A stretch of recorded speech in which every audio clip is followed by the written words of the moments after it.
السلام علیکم ورحمۃ اللہ وبرکاتہ۔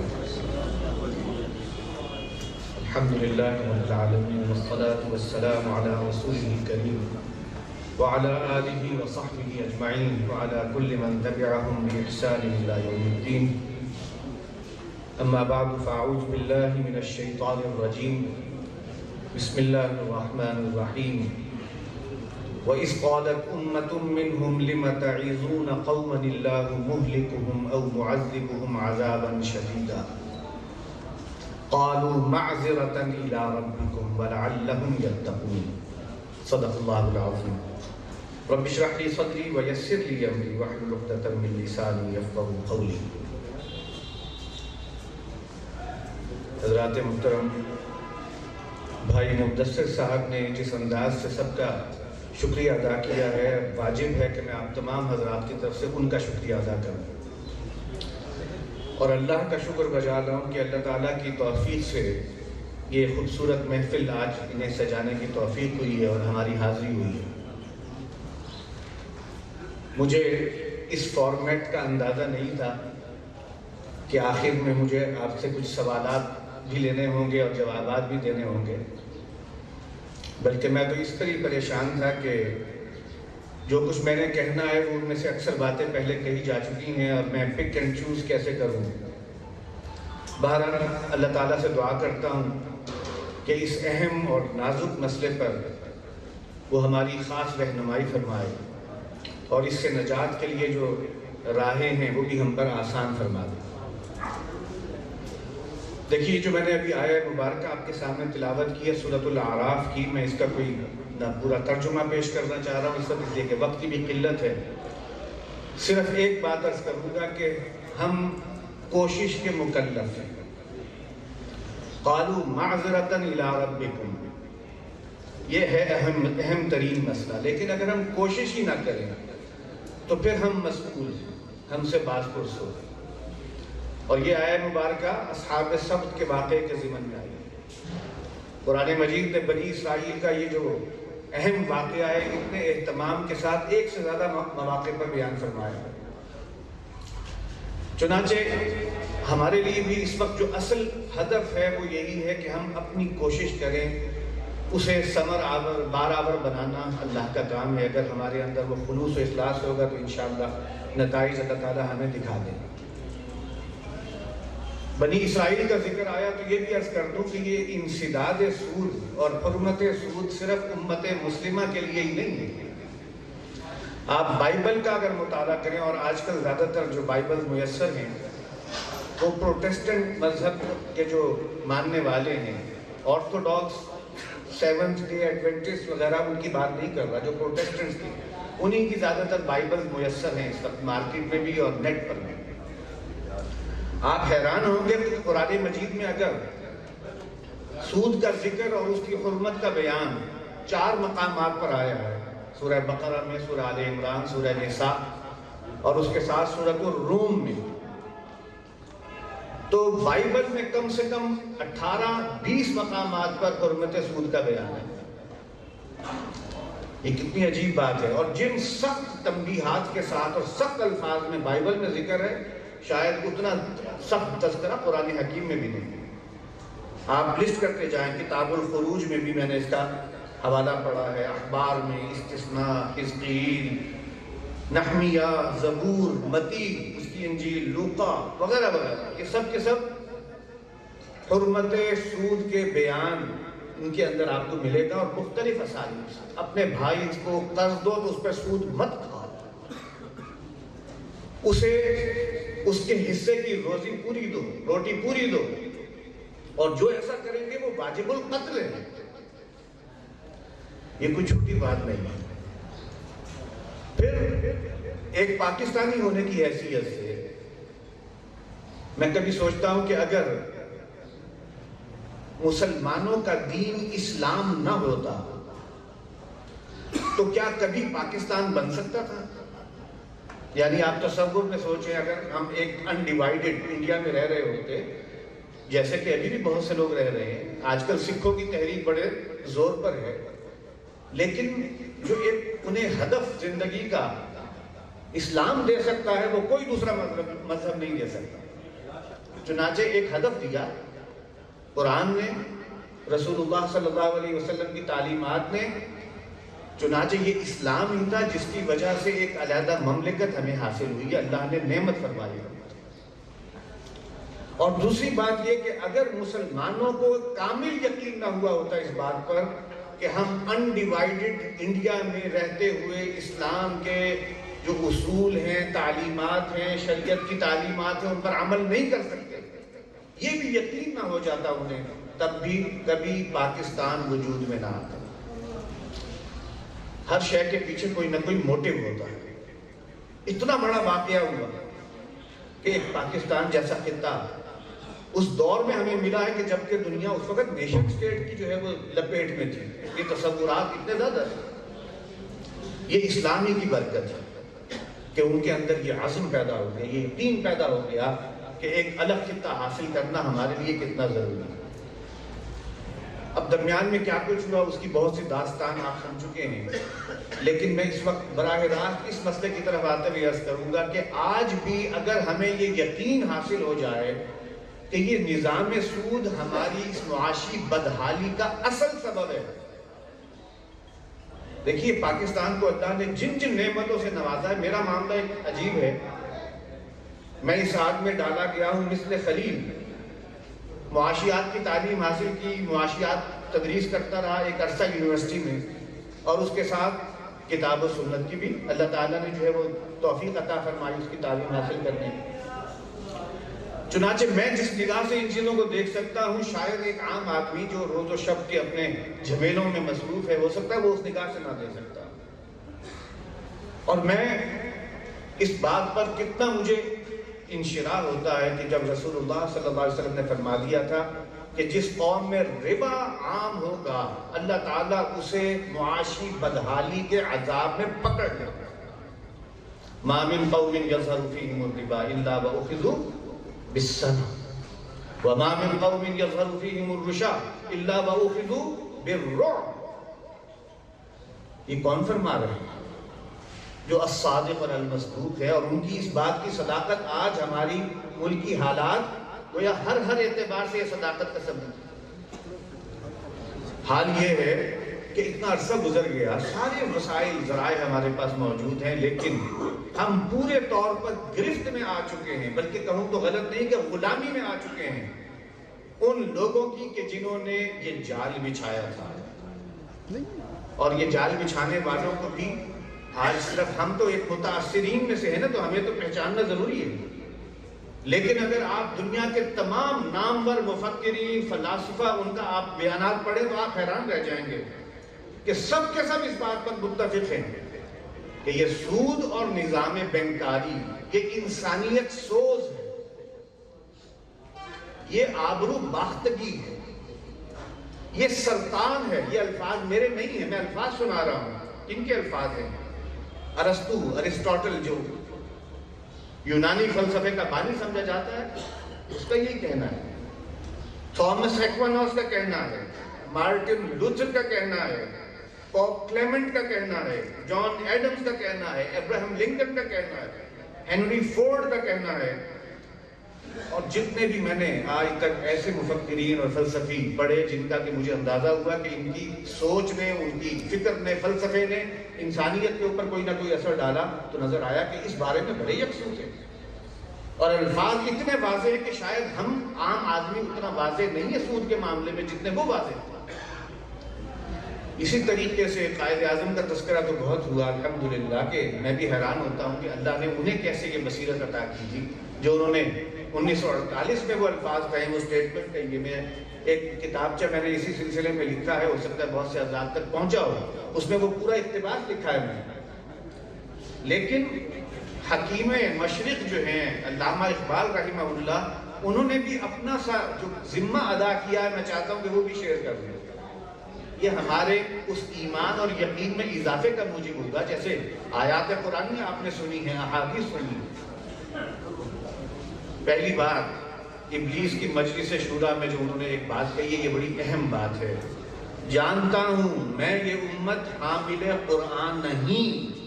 ہے وہی سرمایہ داری بندہ مومن کا۔ جانتا ہوں میں کہ مشرق کی اندھیری رات میں بے ید بیضا ہے پیران حرم کی آستی۔ یہ ایک احساس ہے کہ کیوں سرمایہ داری بندہ مومن کا دین ہے، اس لیے کہ ذہنوں کے اوپر اثر ہے، مائنڈ کنٹرول چل رہا ہے۔ وہ اثر کیسے ہوتا ہے یہ بھی ذرا سوچنے سمجھنے والوں کے لیے اس پر بھی غور کرنا بہت ضروری ہے کہ کیسے ہمارے ذہنوں کو کنٹرول کیا جاتا ہے۔ ایک مثال سے بات واضح کر دیتا ہوں۔ جو ویسٹرن ورلڈ ہے اس میں 16ویں صدی تک سود کا لین دین حرام سمجھا جاتا تھا۔ کرسچین ورلڈ کی بات کر رہا ہوں۔ یہود کے بارے میں تو قرآن نے بتا دیا نا کہ انہوں نے ایک فتویٰ رسول اللہ صلی اللہ علیہ وسلم کی بعثت سے بھی بہت پہلے اپنی مذہبی پیشوائیت سے لے کر یہ سود کا جال پھیلا دیا تھا، اور وہ کیا تھا کہ یہ جو عام لوگ ہیں وہ کامل انسان نہیں ہیں، جو غیر یہودی ہیں، وہ جنٹائلز ہیں اور گوئمز ہیں، لہٰذا ان کو لوٹ کسوٹ کرنا، ان کا مال ہڑپ کرنا، ان کی جان مال عزت آبرو اس پر ڈاکہ ڈالنا، اس میں کوئی قباحت نہیں۔ چنانچہ اسی کے ذریعے سے یہ سود کا دائرہ انہوں نے غیر یہودیوں کی طرف پھیلایا،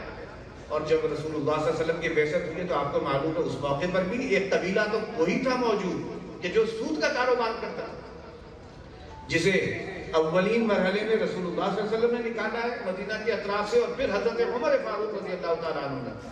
انہیں جو ہے بالکل وہاں سے بے دخل کر دیا۔ کس بنیاد پر؟ کہ انہوں نے پھر سودی دھندے شروع کر دیے۔ تو انہوں نے تو اس وقت یہ اپنا ہدف حاصل کر لیا، لیکن جو کرسچین ورلڈ ہے اس نے کیسے لوگوں کے ذہنوں پر قابو پایا، یہ ہے سمجھنے کی شے۔ ابتدائی مرحلے میں انہوں نے یہ کہا کہ جب کوئی شخص دوسرے کو قرض دیتا ہے تو بسا اوقات یہ ہوتا ہے کہ اس کا قرض مارا جاتا ہے یا دینے والا تاخیر کرتا ہے، جیسے کہ ابھی ہمارے ایک ساتھی جو ہے یہاں بتا رہے تھے، اس کی وجہ سے اسے نقصان ہوتا ہے، انفلیشن بھی ہو جائے تو وہ نقصان اور بڑھ جاتا ہے۔ تو ایسی صورت میں جو کسی کو ڈیمیج ہوتا ہے لینڈنگ کی وجہ سے، قرض دینے کی وجہ سے، اب یہ گویا قرض دینے والے کے ساتھ انصاف کا تقاضا ہے کہ اس کے اس ڈیمیج کو کمپنسیٹ کیا جائے، پورا کیا جائے۔ اب بظاہر بڑی منطقی بات لگتی ہے، چنانچہ لوگوں نے کہا ہاں ٹھیک ہے، اس حد تک بات سمجھ آتا ہے۔ اگلے مرحلے میں اچھا ایسا ہے کہ یہ ڈیمیجز کبھی تو ایکچوئل ہوتے ہیں اور کبھی یہ ڈیمیجز ایکسپیکٹڈ ہوتے ہیں، متوقع ڈیمیجز ہیں، تو کیوں نہ کانٹریکٹ کے اندر، لینڈنگ کے کانٹریکٹ کے اندر اس کو پہلے سے ہی کہیں نہ کہیں حصہ بنا دیا جائے، جز بنا دیا جائے۔ اب یہ بات جب پہلی ہضم ہو گئی تو دوسری ڈوز کو ہضم کرنا آسان تر تھا، چنانچہ کچھ کوششوں سے یہ بات بھی ہضم ہو گئی اور ایک ایکسپیکٹڈ ڈیمیجز کی کلاس ڈال دی گئی۔ اور میں عرض کروں گا یہ انٹرسٹ کا جو لفظ تھا یوزلی کے مقابلے میں یہ اصل میں اس لیے پیدا ہوا تھا، آج بھی ایک کنفیوژن پیدا کی گئی ہے اور اس کا کچھ نہ کچھ وجود ہمارے اپنے آئین میں بھی ہے، جس کی وجہ سے یہ چیزیں جو ہیں ختم نہیں ہو پا رہی باوجود تمام کوششوں کے، کہ انٹرسٹ کو اور ربا کو بعض پہلوؤں سے الگ سمجھا گیا ہے اور الگ رکھا گیا۔ تو وہاں یہ چیز وہاں سے چلی تھی کہ ایکسپیکٹڈ ڈیمیجز جو ہیں ان کی بھی کمپنسیشن ہونی چاہیے۔ جب یہ بھی ہضم ہو گیا معاملہ تو اب بڑی آسانی کے ساتھ ایک نئی تھیوری پیش کی گئی، اور وہ تھیوری کیا تھی کہ یہ اصل میں opportunity cost of lending of money ہے۔ یہ میں اکنامکس کی اصطلاحات عرض کر رہا ہوں، مطلب اس کا یہ ہے کہ اگر کوئی شخص کسی دوسرے کو قرض دیتا ہے تو وہ اپنا پیسہ اپنے سے جدا کرتا ہے۔ اگر اس کے پاس وہ پیسہ ہوتا وہ اسے لگا کر کاروبار میں لگا کر کچھ اور کما لیتا، لیکن چونکہ وہ اس سے جدا ہو گیا تو اسے اس کی اپرچونٹی کاسٹ بیئر کرنی پڑ رہی ہے۔ چنانچہ جو شخص بھی کسی دوسرے کو قرض دیتا ہے چونکہ وہ محروم رہتا ہے ایک متوقع آمدنی سے، اس لیے اب چاہیے یہ کہ اس کو اس کی کمپنسیشن دی جائے، جس کے نتیجے میں ربا اور انٹرسٹ عام ہو گیا، اور ایسا عام ہوا کہ اب ذہنوں کے اندر یہ خلجان ہی باقی نہیں رہا کہ یہ کوئی سن تھا جو 16ویں صدی تک سن تھا، وہ سن جو ہے اس کا احساس ختم ہو گیا، کارواں کے دل سے احساس زیاں جاتا ہے۔ یہ وہی معاملہ ہے آج میں آپ سے کیا عرض کروں کہ کہنے کو تو ہر شخص یہ کہتا ہے کہ سود حرام ہے، مانتے ہیں، لیکن سوالات ذہنوں میں ایسے ہیں، اشکالات ایسے ہیں کہ اس کے نتیجے میں اس پر یقین نہیں ہوتا کہ اس کے بغیر بھی زندگی چل سکتی ہے، کام اس کے بغیر بھی چل سکتے ہیں۔ چنانچہ علامہ کا میں تذکرہ کر رہا تھا، ہے وہی سرمایہ داری بندہ مومن کا دین، یہاں سے وہ سرمایہ داران ذہنیت پیدا ہوتی ہے، اور اس کے نتیجے میں اپنے مال سے مزید مال کمانا ایک اس کا بنیادی حق نظر آنے لگتا ہے، بجائے اس کے کہ جو دین اسلام نے کہا، جو تمام ادیان کا ایک وصف رہا کہ اپنا مال ہے، زائد ضرورت ہے، دوسرے کو دو، صدقہ کر دو، سب سے بہتر، صدقہ نہیں کر سکتے تو چلو اسے قرض دے دو، لیکن اس کے اوپر کوئی اضافہ نہ دو۔ اور بعض حالات میں قرض دینا زیادہ اجر و ثواب کا باعث ہے، جیسے کہ بعض احادیث میں، میں اس کا ذکر نہیں کر رہا اس لیے کہ وقت تھوڑا ہے اور یہ ایکٹیویٹی بھی شروع ہو گئی۔ علامہ نے دوسری بات جو کی ہے، میں سمجھتا ہوں وہ بھی ہمارے لیے، وہ ہمیں یاد کرنی ہونی چاہیے، اس لیے کہ اب ہم ایک تحریک کی صورت اختیار کر رہے ہیں انشاءاللہ۔ از ربا آخر چمی زائد فتن، کس ندانت لذت قرض حسن۔ اب یہ بھی آج کا ربا انہوں نے نہیں دیکھا تھا، یہ جو ہم نے 13.8% پہ 2 سال بوروئنگ کی ہے اور قوم کو بری طرح سے جکڑ دیا ہے غلامی میں، اس کا اندازہ ہی نہیں ہے ہمیں، اس کے اثرات اب آہستہ آہستہ سامنے آئیں گے، اس کو نل اینڈ وائڈ کرنے کا ابھی کوئی راستہ نظر نہیں آ رہا کہ ربا اس سے سوائے فتنے کے اور کیا پیدا ہو سکتا ہے، کوئی ایسی خیر کی بات اس سے نکل سکتی ہے سوائے فتنے کے؟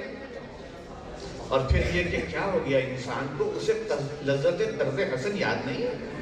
کہ اللہ نے قرض حسن کا جو انسٹیٹیوشن دیا ہے وہ کیا ہے، اس کے اندر کیسے انسانیت کے ساتھ خیر بھلائی اور پھر اسی کے اندر برکت۔ از ربا جان تیرا دل چوں خشت و سنگ، آدمی در رند بے دندان چاہیے، کہ ربا سے انسان کی روح جو ہے وہ سیاہ ہو جاتی ہے، دل ایسا سخت کہ گویا پتھر ہے، خشت و سنگ ہے، اور آدمی درندہ بن جاتا ہے، اگرچہ درندوں جیسے دانت نہ ہوں، یہ کینائنز جو ہوتے ہیں درندوں کے،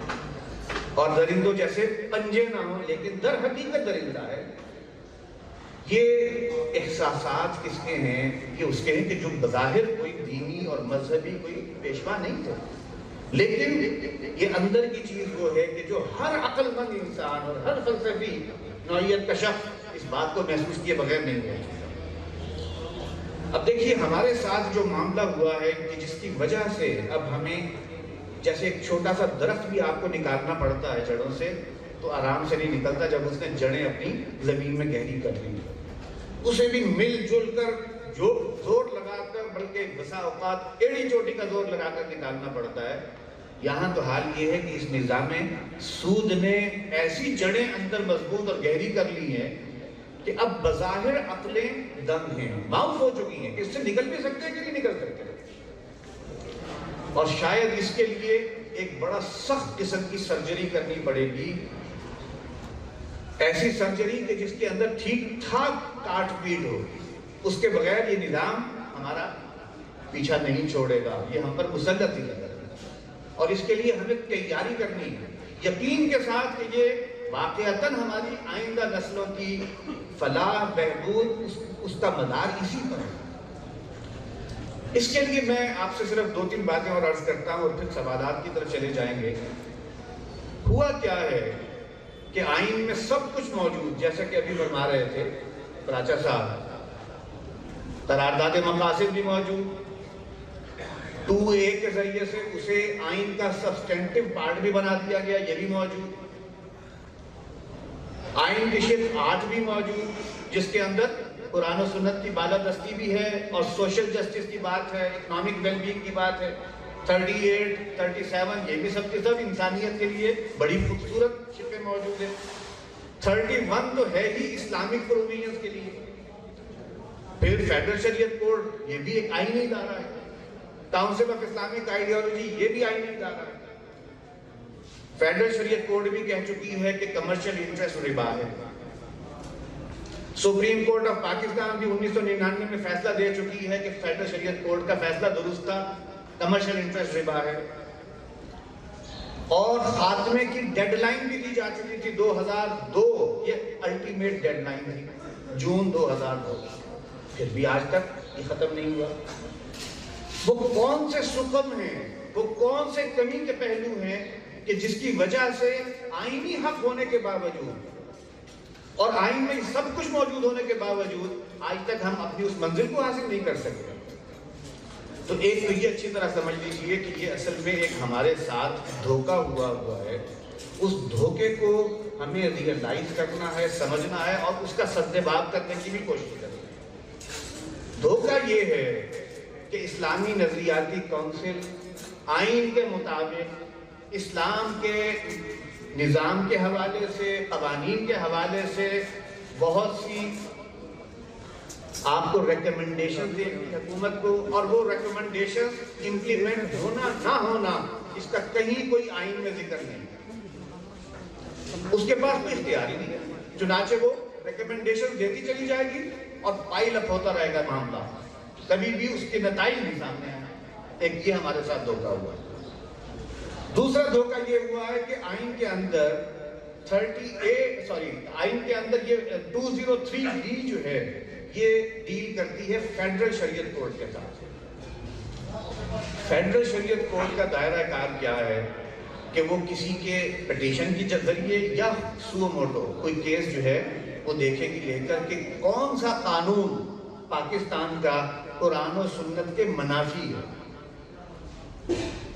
اگر کوئی قانون ان کی تمام تحقیق کے بعد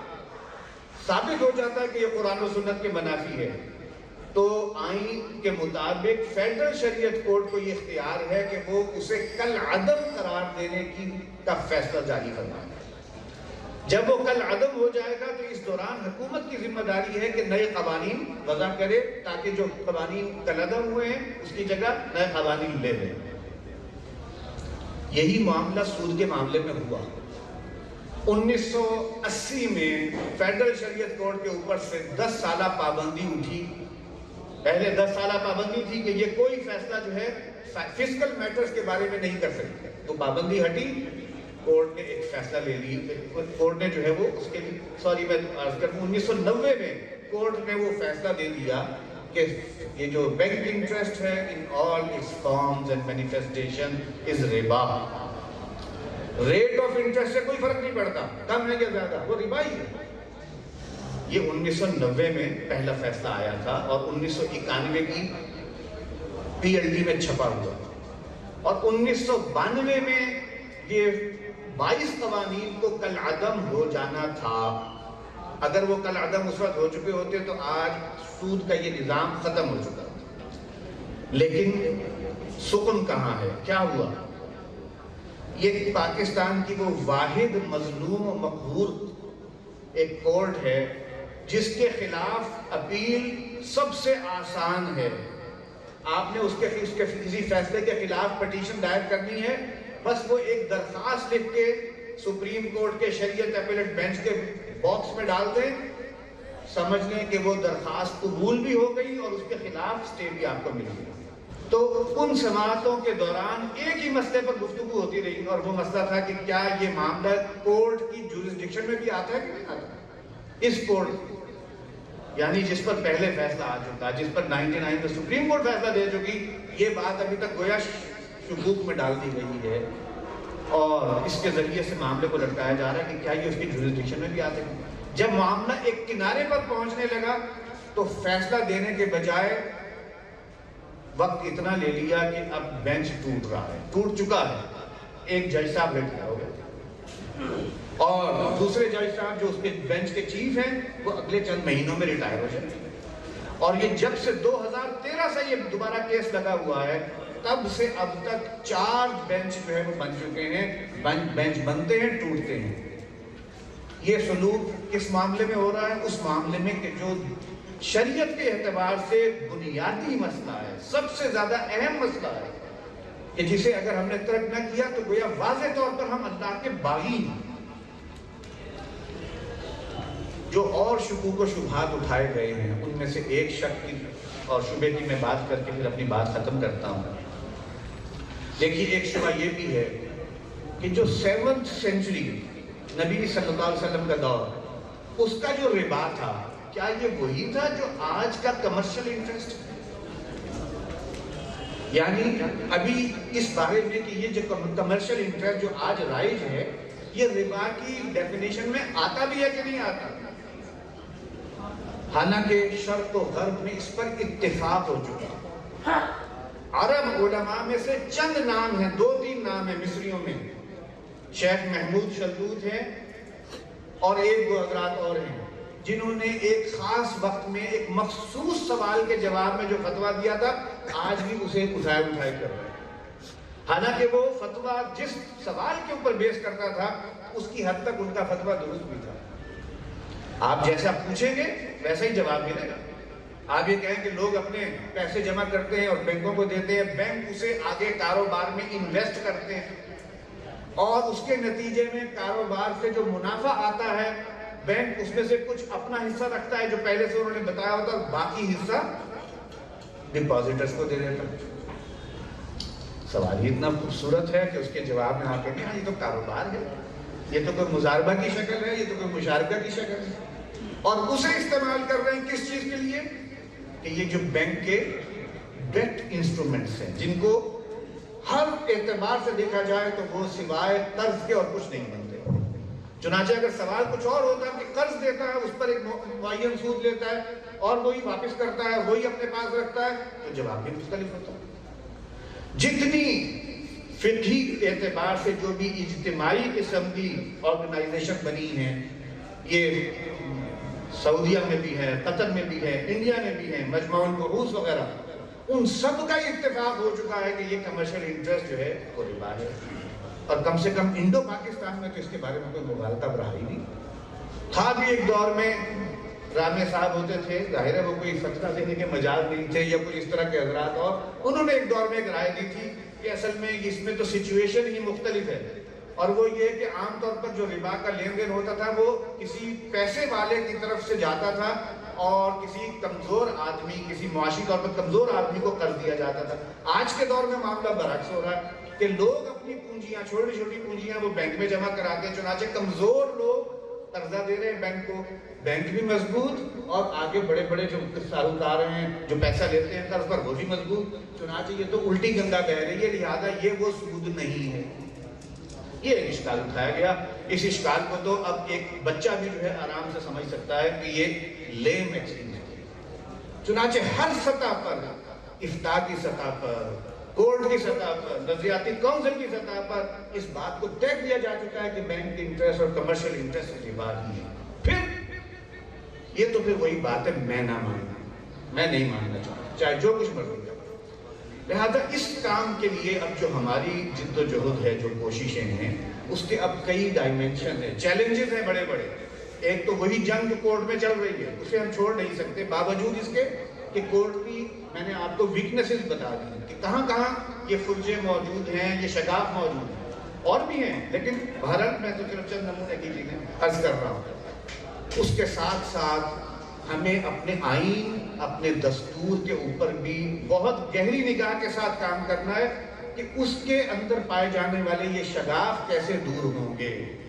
ظاہر ہے اس کے لیے کوئی آرڈیننس ہوگا یا کوئی امینڈمنٹ بل ہوگا، اور ہم نے الحمدللہ ہمارے والد صاحب رحمہ اللہ نے ارلی 90s میں ایک امینڈمنٹ بل تیار کر کے اس وقت کی حکومت کو دیا تھا، اور وہ امینڈمنٹ بل اس موضوع کے اوپر ایک کافی اور شافی شے ہے کہ یہ امینڈمنٹ کر لی جائے تو اسلامک پروویژن جتنی ہیں وہ سب کی سب افیکٹو بھی ہوں گی اور امپلیمنٹ بھی ہو سکتی ہیں، نہیں تو پھر یہ صرف ایک لوگوں کو دھوکہ دینے والی بات ہے کہ آئین اسلامی بھی ہے اور ہے بھی کچھ نہیں۔